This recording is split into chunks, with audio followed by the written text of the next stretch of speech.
다음입니다. 토지 물건 문의드립니다.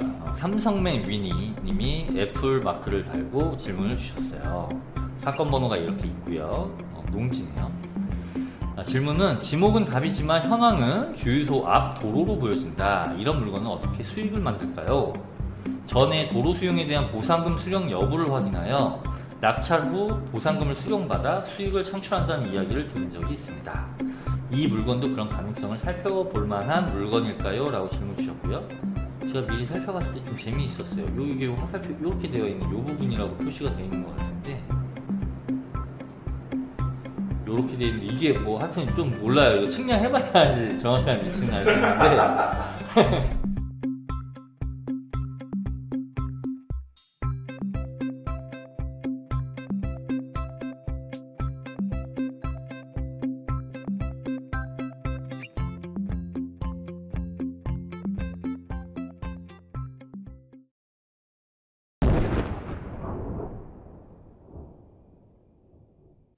자, 현장을 나와봤습니다. 자, 바로 이곳입니다. 월곶 IC 근처에 주유소 입구가 되겠고요. 저희 땅이 사진상으로 대략 보면은 요 정도를 차지하고 있습니다. 자, 현장을 나와서 어디쯤인가 하고 바닥을 쳐다보니까요, 측량을 해놓은 것 같아요. 측량을 해놨기 때문에, 자, 측량점이 여기 하나,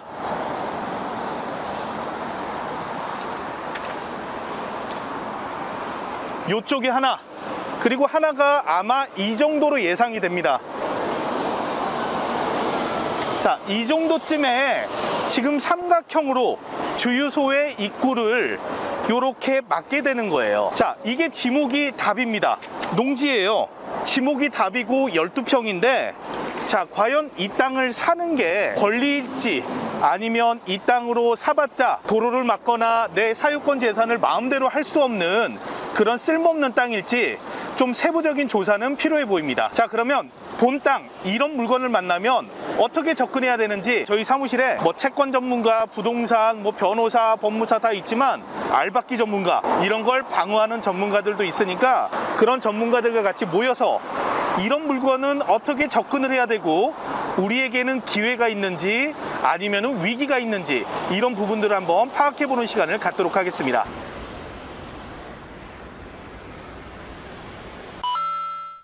자, 사무실에 왔습니다. 아까 말씀드린 대로 저희 회사에서 알박기 진상 전문으로 하시는, 자, 예, 부장님 인사 한번 부탁드립니다. 네, 안녕하세요. 반갑습니다. 예, 진상 전문가님이시고요. 네. 자, 제가 현장을 보니까 현장에서 뭔가 더 강하게 와닿아요. 이 물건이 제가 사회적 지위와 체면이 있다 보니까 이런 물건에 관심을 안 주는데, 우리 회원님들이 요청을 하셔서 직접 눈으로 확인을 하니까 이게 몇 가지 사항만 주의한다면 이렇게 돈 냄새가 나는 물건인 건 확실한 것 같아요. 예전에 뉴스에서도 많이 나왔는데요. 어느 전원주택의 입구를 막기도 하고 아니면 가는 유일한 통로를 막기도 해서 뭐 이쪽이 권리가 있다, 아니면 형사적으로 잘못됐다, 이런 싸움들을 엄청 많이 하고 있어요. 네, 맞습니다. 그렇죠? 또 어떤 분들은 저도 겪어봤는데 말도 안 되게 그냥 막무가내로 막으시는 분도 있으세요. 자, 그래서 오늘 이 물건은 과연 어떻게 적용을 시켜야 되는지 진상 전문가님과 함께 파고 들어가 보도록 하겠습니다. 오늘 이 영상은 여러분들이 보시면서 이렇게 해서 길을 막을 수 있다, 이렇게 하면 막을 수 없다가 중요한 게 아니라요, 수익 구조, 투자 수익 구조에서 어떤 권리가 있느냐, 그 권리가 있고 없고의 조사 방법을 가르쳐 드리는 시간이다, 이렇게 생각해 주시면 좋을 것 같습니다. 자, 그럼 우선 간단하게 물건부터 볼까요? 경기도 시흥시 월곶동에 위치한 물건이고요. 자, 지목은 농지입니다. 토지 면적이 12.7평이고요. 토지만 매각입니다. 임의경매 사건이고요. 감정가는 약 2,600만원 정도. 소유자, 채무자가 동일하고요. 자, 채권자도 개인입니다. 1차 사건은 2021년 10월 14일 날 감정가 2,600만원 정도의 경매가 시작되는 물건입니다. 자, 현장 사진을 잠깐 보시면요, 앞선 화면으로도 보셨겠지만 주유소 들어가는 입구 쪽이고요. 입구 쪽에 요렇게 삼각형 모양, 즉 이런 모양이 되겠죠. 이런 모양의 물건이 경매에 나왔습니다. 지적도는 이렇게 되고요. 지적도상에 645-1번지 이게 주유소 용지가 되겠고요. 여기 주유소가 있는 거고 상단 좌측에 있는 645-6번지 탑 이 삼각형 모양이 오늘의 물건이 되겠습니다. 자, 토지 등기부를 한번 확인해 보니까요. 2001년 소유권 이전으로 해서 개인에게 갔고요. 3년 뒤에 근저당 설정이 됐습니다. 근저당 설정이 된 것은 주식회사 삐리리가 먼저 근저당을 설정해 놓은 것을 지금 개인분이 확정 채권을 양도해서 가져왔다라고 생각해 주시면 되겠습니다. 뭐 기타 다른 특별한 사항은 없고요. 자, 매각물건 명세서를 보니까 최선순위 설정일자 뭐 문제가 없고요. 자, 아래 보니까 특별 매각 조건에 적혀 있네요. 농지 취득 자격 증명이 필요하다. 미제출 시 보증금이 몰수된다. 원상 회복 명령이 받아야질 가능성이 있다. 도시계획시설 도로에 저촉된다라고 나와 있고요. 저촉 면적이 과소하다. 공부상 지목은 답이나 현황은 잡종지인 상태다라고 되어 있습니다. 기본적인 사항은 다 봤고요. 자, 우리가 여기서 제가 현장을 보니까 굉장히 냄새가 났거든요. 자, 이 냄새 나는데 냄새 나는 게 냄새인지 아닌지를 확인하는 절차들이 필요할 것 같아요. 자, 우선 뭘부터 조금 접근하면 우리가 편할까요? 일단 중요한 건 알을 박을 수 있느냐 없느냐 이거잖아요. 아, 역시 훅 들어가시네요. 네. 역시 알을 박을 수 있나 없나 요걸 먼저 판단을 해보죠. 전문가님은 다르시네요. 우리 시원하게 얘기하고 결론을 내릴 테니까요. 자, 우선은 한번 접근이니까 알 박히는지 한번 보겠습니다. 토지 이용 계획을 먼저 확인해 볼게요. 저희의 목적물인 645의 6번지 요 삼각형 모양의 토지가 645의 1번지 주유소 여기에다가 알을 박느냐 못 박느냐 요것을 확인을 하기 위해서는 먼저 첫 번째로 645의 1번지가 건축을 인허가 받을 때 당시에 사용하는 건축법상의 도로를 무엇으로 했는지 확인을 할 필요성이 있어 보입니다. 네, 645-1번지를 클릭 한번 해주실까요? 화면이 작으신 분들은 안 보일 테니까요. 네, 645의 1번지입니다. 저게 지금 주유소 부지 모양이죠. 네. 주유소 부지가 저렇게 돼 있었고 주유소 건물이 섰는데 건축 허가 당시에는 어떤 도로로 허가했는지 확인을 해야 된다. 네. 왜 확인을 해야 되죠? 그 도로를 확인을 해야 645의 6번지가 이 주유소에서 반드시 필요하게 진출입로로서 기능을 하고 있는지를 확인을 할 수 있거든요. 만약 진입도로로 쓰고 진출도로로 쓰였다 그러면은 645-6번지가 해당이 된다 그러면은 토지 사용 승낙이 들어왔을 거라는 추정을 하고 계시는 거죠? 네, 맞습니다. 네, 그렇게 된다면 공중의 통행을 방해하거나 이용을 제한할 수가 없기 때문에 한마디로 쉽게 말해서 알을 못 박는다 라고 생각을 할 수가 있는 거죠. 그러면 지자체 한번 확인을 하셨던 것 같은데 결과는 어떻게 됐나요? 네, 지자체 담당 공무원과 통화를 한 결과 645의 1번지 주유소 건물에 인허가를 받은 도로는 이 아랫부분에 연결되는 1053번지, 1053번지의 도로와 여기 보이시죠? 네. 1053번지의 도로가 진입로이고요. 그 이후에 645의 4번지 도로죠. 이것이 진출로 이렇게 인허가를 받은 걸로 확인이 됐습니다. 방금 얘기했던 저 두 개의 땅들은 지목이 지금 도시계획시설 도로에 어느 정도 포함이 되어 있는데 저 땅의 소유자는 나란가요? 네, 확인을 또 해봤죠. 네. 일단 1053번지는 소유자가 국가로 나옵니다. 네. 국가의 소유인 것을 확인을 했고요. 645의 4번지 도로도 마찬가지로 국가지만 조금 다른 국가 시흥시 소유로 확인이 됐습니다. 시흥시와 국가에서 가지고 있다. 네. 그러면 건축 허가 당시에 도로 진입에 대해서는 문제없이 인허가를 받았겠네요. 네. 뭐 토지 사용 승낙이나 이런 것도 필요가 없었겠네요. 네, 맞습니다. 도시계획시설 도로와 접했기 때문에 인허가는 문제가 없었다. 645-6번지는 언급되지 않았다는 거죠? 네, 맞습니다. 그렇다고 여러분들이 착각하시면 안 되는 게 645-6번지가 건축 인허가 당시에 쓰이지 않았다 그래서 도로로 쓰이지 않는다고 생각해도 안 돼요. 왜냐하면 지자체에서 자체적으로 관리하고 있는 도로대장이라는 게 있기 때문인데요. 자, 그래서 건축 인허가 당시에 도로로 쓰여졌는지 확인하는 게 첫 번째. 두 번째는 지자체에서 관리하고 있는 도로대장에 등재가 되어 있는지 확인을 하셔야 된다. 지자체에서 관리하고 있는 도로대장에 등재가 됐다라고 하는 건 해당 지자체장이 건축법상의 도로로 고시 공고한 도로라고 의미를 하게 되는 거고요. 해당 지자체장이 도로라고 고시 공고를 한 적이 있다면, 즉 해당 소유주가 해당 도로를 도로대장에 등재해달라고 동의를 한 근거가 있다 그러면 그 근거에 따라서 해당 부지는 배타적 사용 수익을 포기한 부지가 된다. 포기한 도로는 막게 되면은 교통방해가 성립이 되죠? 네, 뭐 형사건입니다. 자, 도로대장에 등재가 되면은 공중이 이용해도 된다라고 배타적 사용 수익을 포기한 도로기 때문에 그거는 지목이 답이든 임야든 대지든 상관이 없이 도로로 간주된다라고 생각을 해주셔도 무방하겠습니다. 네, 맞습니다. 도로대장에 등재된 그 땅을 따라서 건축 허가를 낼 때는 도로 사용 승낙, 토지 사용 승낙도 필요가 없습니다. 건축 인허가는 그 땅을 통해서도 낼 수가 있는 거죠. 네, 맞습니다. 그렇죠. 그럼 어마무시한 권리를 포기한 땅이 되게 되는데 공교롭게도 645-6번지는 도로대장에도 등재되지 않았다고요? 네, 맞아요. 직접 확인하신 게 맞죠? 네, 제가 확인을 했습니다.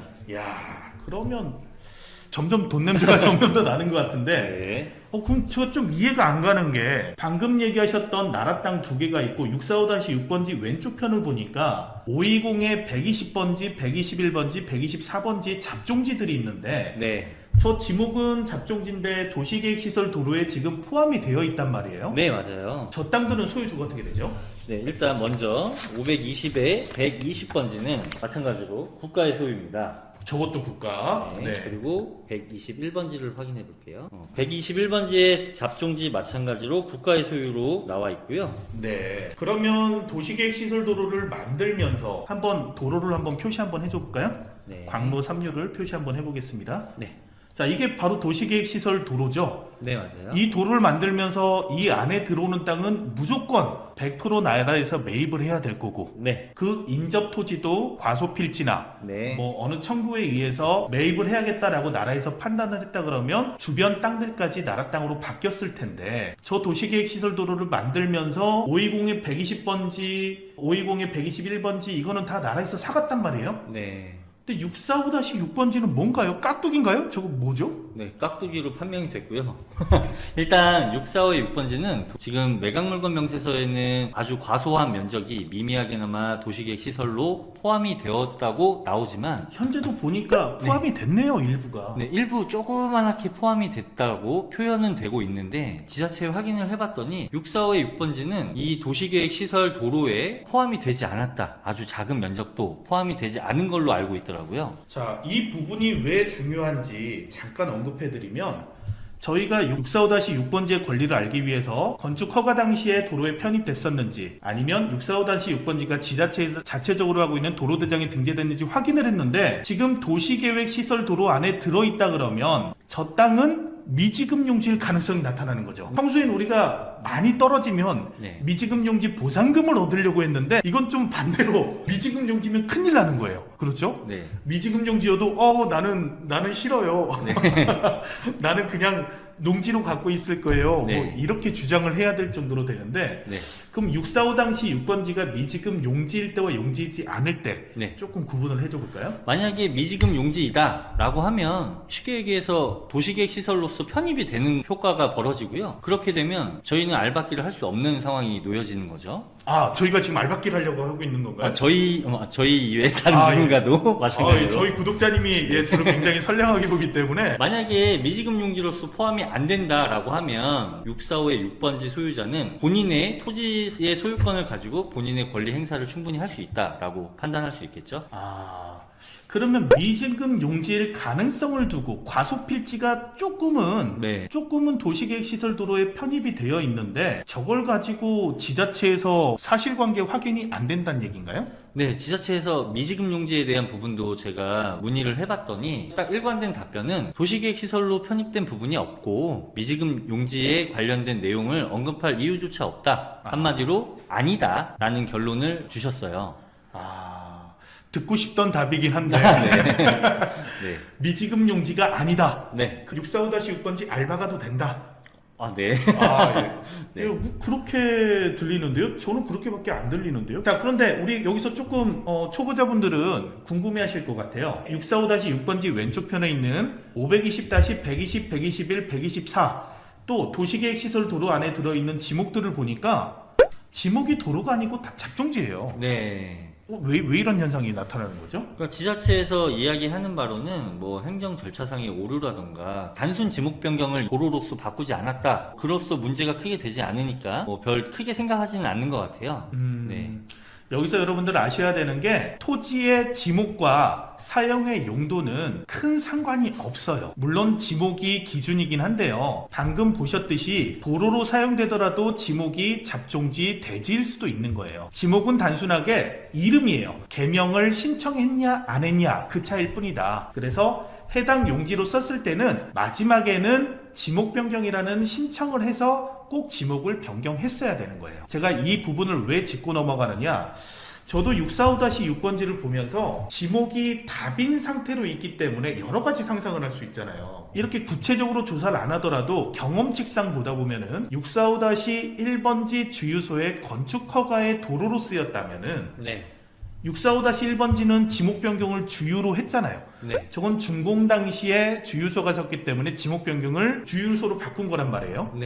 그러면 그 지목 변경을 할 때 같이 허가 신청 서류에 들어갔던 645-6번지는 도로로 바꿨어야 된다는 거죠. 그럴 확률이 많다는 거죠. 그러니까 주유소 부지만 주유로 바꾸고 그 다음에 농지는 그대로 놔두기는 쉽지 않았을 텐데 645-1번 주유소로 바뀌었는데 645-6번지가 아직 지목이 답인 걸로 봐서는 건축 허가 당시의 도로도 아니구나. 그래서 이제 냄새가 난다고 하는 거죠.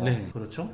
그러면 645-6번지 주인은 왜 지금까지 권리 행사를 안 하고 있었을까요? 645-1번지 주유소 부지 사장님하고 친한가요? 일단 645-6번지와 645-1번지 등기사항 전보증명서를 모두 발급받아서 확인을 해봤더니 과거에 645-6번지와 1번지 소유자가 동일인이었던 시절이 있었어요. 그러한 시절 중에 645-1번지만 제3자에게 매각을 했고 그분이 또 다른 분에게 매각을 했던 그 과거 이력을 확인할 수 있었습니다. 조금 정리를 해볼게요. 645-1번지와 645-6번지 우리 목적물의 소유주가 동일했기 때문에 해당 주유소를 개설하면서 포장해서 사용하는 데는 전혀 문제가 없었다. 문제가 없었는데 그 토지주분께서 주유소 부지만 판 거예요. 그러니까 645-6번지 현재 부동산 목적물의 채무자, 소유자분은 예전에 주유소 부지를 가지고 계시던 분이네요. 맞아요. 그럼 본인이 저걸 가지고 예전에 본인이 팔았는데 내가 여기 알박을 거야 하기도 굉장히 애매한 상황이네요. 맞아요. 그럼 645-6번지 소유주분은 왜 645-1번지 주유소 부지를 매각하면서 저 부지를 같이 매각해버리지 않았을까요? 이유는 정확하게는 알 수 없는데 645-1번지를 매각할 때 당시에 아마도 645-6번지를 누락한 게 아닌가 이렇게 추정해 볼 수 있을 것 같더라고요. 누락을 했다.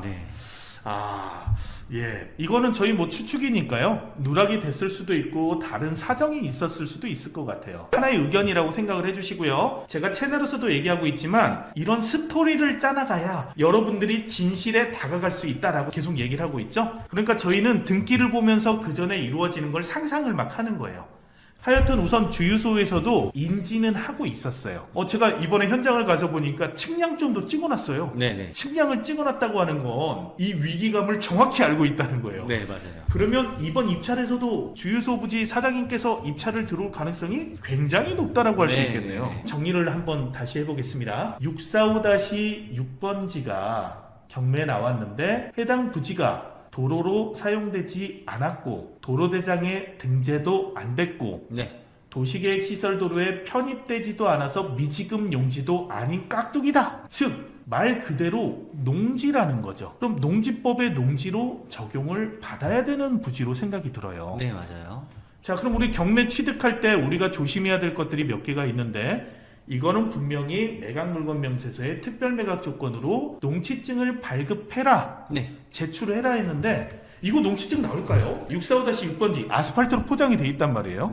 자, 아스팔트로 포장된 도로를 지자체에서 농취증 발급을 해주나요? 일단 실무적으로 접근을 해보면 관할 지자체마다 다루는 성격이 조금씩은 다른데 일단 담당 공무원이랑 협의를 보는 게 먼저겠죠. 근데 실무상으로는 현황상 농지로 사용되지 않는 부분에 있어서는 앞으로 농지로서 기능을 할 수 있도록 원상 회복을 하겠다라는 원상복구 계획서를 제출을 한다거나 이것은 농지 자체가 아니다. 그렇기 때문에 농취증을 발급해 줄 수 없다. 라는 반려증이 나오기도 하고요. 사례는 여러 가지 있을 수 있는데 제가 마찬가지로 이 농지과 담당자랑 얘기를 해봤습니다.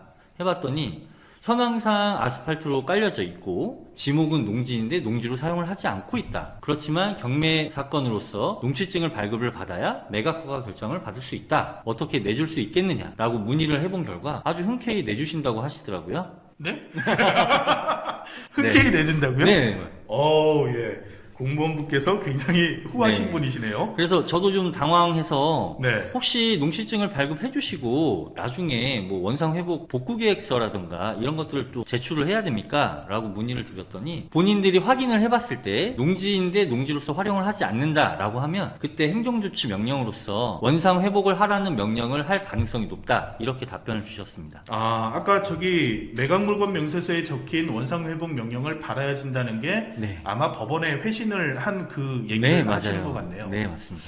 근데 이거 조금 의외긴 합니다. 농지증은 일반적으로 농업 경영 아니면 주말 농장 그리고 농지를 전용해서 대지로 만들려고 농지 전용을 목적으로 그리고 연구용으로 이렇게 4가지 정도 항목으로 신청을 해야 농지증이 나오는데 네. 그냥 해준다고요? 네, 해주신대요. 네. 감사하네요. 아, 네.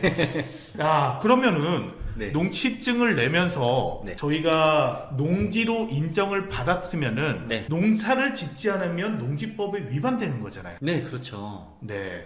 저희가 주무관님께서 농업경영계획서를 받아서 해주시는지 아니면 뭐 주말농장으로 그렇게 해주시는지 모르겠지만 네. 만약에 신청된 대로 우리는 농지법에 따라서 농사를 지어야 되거든요. 네. 여기서 머리 좋으신 분들은 금방 눈치를 채실 텐데 네, 맞아요. 자, 농사를 지어야 되면 농사를 지어야죠. 근데 네. 이제 양심에 좀 찔릴 수 있으니까 네. 자, 제가 가서 아스팔트를 걷어내고 뭐 농사를 지을게 하면 제가 나쁜 놈이 되니까 부탁을 해도 되겠네요. 네, 뭐 지자체에서 이렇게 하라더라. 요 네, 카더라 원상회복을 네. 하라는 명령을 해주세요. 네. 오히려 네. 지적을 해주세요. 네. 이행을 할게요. 라고 해서 공문을 가지고 땅을 파서 농사를 짓고 농사 짓기 전에 또 퇴비도 뿌려야 되네요. 그렇죠. 비료도 많이 주고 해야죠. 비료를 줘야 네. 잘 자라죠? 네. 네. 하여튼 뭐 이런 절차들을 하는데 문제가 없는 땅이라는 거잖아요. 네, 지금까지 확인한 바로는 전혀 문제가 되지 않습니다. 와, 저건 대박인데요. 네. 어떻게 저런 땅을 저렇게 놔뒀는지 모르겠는데 네. 이 물건은 뭐 저희는 글쎄요 영상을 찍고 있지만 저는 아까 얘기했듯이 사회적 지위와 체면이 있기 때문에 입찰은 안 하겠지만 네. 이 땅은 645-1번지 주유소 사장님이 수습을 해야만 되는 땅이네요. 네, 맞아요. 네. 수습을 할 수밖에 없는 땅이라고 표현하는 게 맞을 것 같습니다. 네. 네.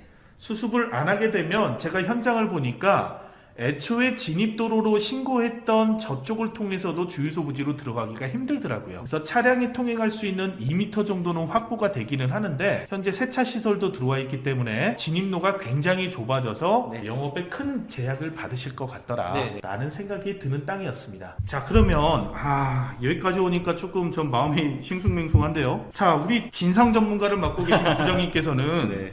어떻게 이 물건 좀 냄새가 나십니까? 네, 냄새가 진하게 납니다. 그 입찰은 뭐 안 할 거죠? 네. 회사 차원에서는 입찰을 안 하는 거죠? 회사 차원에서 입찰을 안 한다는 전제하에 네. 이 영상에 참여를 하게 되고요.